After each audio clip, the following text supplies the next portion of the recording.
Hi ಎಲ್ಲರಿಗೂ ನಮಸ್ಕಾರ. Once again welcome back. ಸ್ನೇಹಿತರೆ, ಕೊಡಗು ಜಿಲ್ಲಾ ಪಂಚಾಯತ್ ವ್ಯಾಪ್ತಿಯಲ್ಲಿನ 10 ಗ್ರಾಮ ಪಂಚಾಯಿತಿಯ ಗ್ರಂಥಾಲಯ ಮತ್ತು ಮಾಹಿತಿ ಕೇಂದ್ರಗಳಲ್ಲಿ ಖಾಲಿರುವಂತಹ ಮೇಲ್ವಿಚಾರಕರ ಹುದ್ದೆಗಳ ಭರ್ತಿಗೆ ಇಲಾಖೆಯಿಂದ ಅಧಿಸೂಚನೆ ಪ್ರಕಟವಾಗಿದೆ. ಬನ್ನಿ ಸ್ನೇಹಿತರೆ, ಈ ಒಂದು ನೇಮಕಾತಿಗೆ ಸಂಬಂಧಪಟ್ಟ ಒಂದಷ್ಟು ಮಾಹಿತಿಗಳನ್ನ ನೋಡ್ತಾ ಹೋಗೋಣ. ಉದ್ಯೋಗಕ್ಕೆ ಸಂಬಂಧಪಟ್ಟ ಲೇಟೆಸ್ಟ್ ಅಪ್ಡೇಟ್ಸ್ ಗಳಿಗಾಗಿ ಈಗಲೇ ನಮ್ಮ ಟೆಲಿಗ್ರಾಮ್ ಚಾನಲ್ಗೆ ಬನ್ನಿ ಸ್ನೇಹಿತರೆ. ನಿಮ್ಮ ಟೆಲಿಗ್ರಾಮ್ ಆಪ್ ಅಲ್ಲಿ ಉದ್ಯೋಗ ಮೆನು ಅಂತ ಸರ್ಚ್ ಮಾಡಿದ್ರೆ ನಮ್ಮ ಟೆಲಿಗ್ರಾಮ್ ಚಾನಲ್ ಸಿಗುತ್ತೆ. ಇದರ ಒಂದು ಲಿಂಕ್ ನಿಮಗೆ ಡಿಸ್ಕ್ರಿಪ್ಷನ್ ಅಲ್ಲಿ ಕೂಡ ಸಿಗುತ್ತೆ, ಬಂದು ಜಾಯ್ನ್ ಆಗಬಹುದು. ಸ್ನೇಹಿತರೆ, ಇಲ್ಲಿ ಮೊದಲಿಗೆ ಇಲಾಖೆ ಹೆಸರು ನೋಡೋದಾದ್ರೆ ಜಿಲ್ಲಾ ಪಂಚಾಯತ್ ಕೊಡಗು. ಸ್ನೇಹಿತರೆ, ಇಲ್ಲಿ ಖಾಲಿರ್ತಕ್ಕಂತ ಗ್ರಂಥಾಲಯ ಮೇಲ್ವಿಚಾರಕರ ಹುದ್ದೆಗಳಿಗೆ ಅರ್ಜಿ ಕರೆದಿರುವಂತದ್ದು. ಒಟ್ಟು 10 ಹುದ್ದೆಗಳು ಇಲ್ಲಿ ಖಾಲಿರುವಂತದ್ದು. ಸ್ನೇಹಿತರೆ, ಅಭ್ಯರ್ಥಿಗಳು ಆನ್ಲೈನ್ ಮೂಲಕ ಅರ್ಜಿಗಳನ್ನ ಸಲ್ಲಿಸಬೇಕು. ಉದ್ಯೋಗ ಸ್ಥಳ ಕರ್ನಾಟಕ ಕೊಡಗು. ಇನ್ನು ಮುಖ್ಯವಾಗಿ ವಿದ್ಯಾರ್ಥಿ ಕಡೆ ಬರೋಣ ಸ್ನೇಹಿತರೆ. ಅಭ್ಯರ್ಥಿಗಳು ಪಿಯುಸಿಯಲ್ಲಿ ಉತ್ತೀರ್ಣರಾಗಿರಬೇಕು. ಜೊತೆಗೆ certification course in library science ಪ್ರಮಾಣ ಪತ್ರವನ್ನ ಹೊಂದಿರಬೇಕು.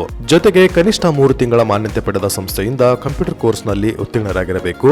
ಇನ್ನು ವೃತ್ತಿಯಲ್ಲಿ ಅನುಭವ ಹೊಂದಿರುವಂತಹ ಅಭ್ಯರ್ಥಿಗಳಿಗೆ ಇಲ್ಲಿ ಮೊದಲ ಆದ್ಯತೆ ನೀಡಲಾಗುತ್ತೆ. ಇನ್ನು ವಯೋಮಿತಿ ಕಡೆ ಬರೋದಾದ್ರೆ ಅಭ್ಯರ್ಥಿಗಳಿಗೆ ಕನಿಷ್ಠ 18 ವರ್ಷ ಪೂರೈಸಿರತಕ್ಕದ್ದು ಹಾಗೂ ಗರಿಷ್ಠ ಸಾಮಾನ್ಯ ವರ್ಗದ ಅಭ್ಯರ್ಥಿಗಳಿಗೆ 35 ವರ್ಷಗಳು, ಒಬಿಸಿ ಅಭ್ಯರ್ಥಿಗಳಿಗೆ 38 ವರ್ಷಗಳು, ಎಸ್ಸಿ ಎಸ್ಟಿ ಪ್ರವರ್ಗ 1ಕ್ಕೆ ಸೇರಿರುವಂತಹ ಅಭ್ಯರ್ಥಿಗಳಿಗೆ ಇಲ್ಲಿ 40 ವರ್ಷ ವಯೋಮಿತಿಯನ್ನ ನಿಗದಿಪಡಿಸಿರುವಂತದ್ದು. ಇನ್ನು ವಿಧವೆ ಹಾಗೂ ಮಾಜಿ ಸೈನಿಕ ಮತ್ತು ಅಂಗವಿಕಲ ಅಭ್ಯರ್ಥಿಗಳಿಗೆ 10 ವರ್ಷ ವಯೋಮಿತಿಯಲ್ಲಿ ಸಡಿಲಿಕೆ ನೀಡಲಾಗಿದೆ. ಇನ್ನು ಮಾಸಿಕ ವೇತನದ ಕುರಿತಾದಂತಹ ಮಾಹಿತಿಯನ್ನ ನೋಡೋದಾದ್ರೆ ಆಯ್ಕೆಯಾಗಿರುವಂತಹ ಅಭ್ಯರ್ಥಿಗಳಿಗೆ ಮಾಸಿಕ 18,606 ರೂಪಾಯಿ ಇಲ್ಲಿ ಕೊಟ್ಟಿರುವಂತದ್ದು. ಇನ್ನು ಅರ್ಜಿ ಶುಲ್ಕದ ಕಡೆ ಬರೋದಾದ್ರೆ ಸಾಮಾನ್ಯ ವರ್ಗಕ್ಕೆ ಸೇರಿರುವಂತಹ ಅಭ್ಯರ್ಥಿಗಳಿಗೆ ರೂಪಾಯಿ 500, ಪ್ರವರ್ಗ 2A 2B 3A 3Bಗೆ ಸೇರಿರುವಂತಹ ಅಭ್ಯರ್ಥಿಗಳಿಗೆ ರೂಪಾಯಿ 300, ಪರಿಶಿಷ್ಟ ಜಾತಿ ಮತ್ತು ಪರಿಶಿಷ್ಟ ಪಂಗಡ ಮತ್ತು ಮಾಜಿ ಸೈನಿಕ ಅಭ್ಯರ್ಥಿಗಳಿಗೆ ರೂಪಾಯಿ 200, ಎಲ್ಲಾ ವಿಧದ ವಿಕಲಚೇತನ ಅಥವಾ ಅಂಗವಿಕಲ ಅಭ್ಯರ್ಥಿಗಳಿಗೆ ಇಲ್ಲಿ 100 ರೂಪಾಯಿ ಅರ್ಜಿ ಶುಲ್ಕ ಪಾವತಿಸುವಂತದ್ದು. ಇನ್ನು ಅಭ್ಯರ್ಥಿಗಳು ಆನ್ಲೈನ್ ಮೂಲಕವೇ ಅರ್ಜಿ ಶುಲ್ಕವನ್ನ ಪಾವತಿಸುವಂತದ್ದು. ಇನ್ನು ಪ್ರಮುಖ ದಿನಾಂಕಗಳು ಹೀಗಿವೆ. ಅರ್ಜಿ ಸಲ್ಲಿಸೋದಕ್ಕೆ ಪ್ರಾರಂಭ ದಿನಾಂಕ 27 ಜನವರಿ 2025. ಅರ್ಜಿ ಸಲ್ಲಿಸೋದಕ್ಕೆ ಕೊನೆಯ ದಿನಾಂಕ 13 ಫೆಬ್ರವರಿ 2025 ಕೊನೆಯ ದಿನಾಂಕವಾಗಿರುವಂತದ್ದು.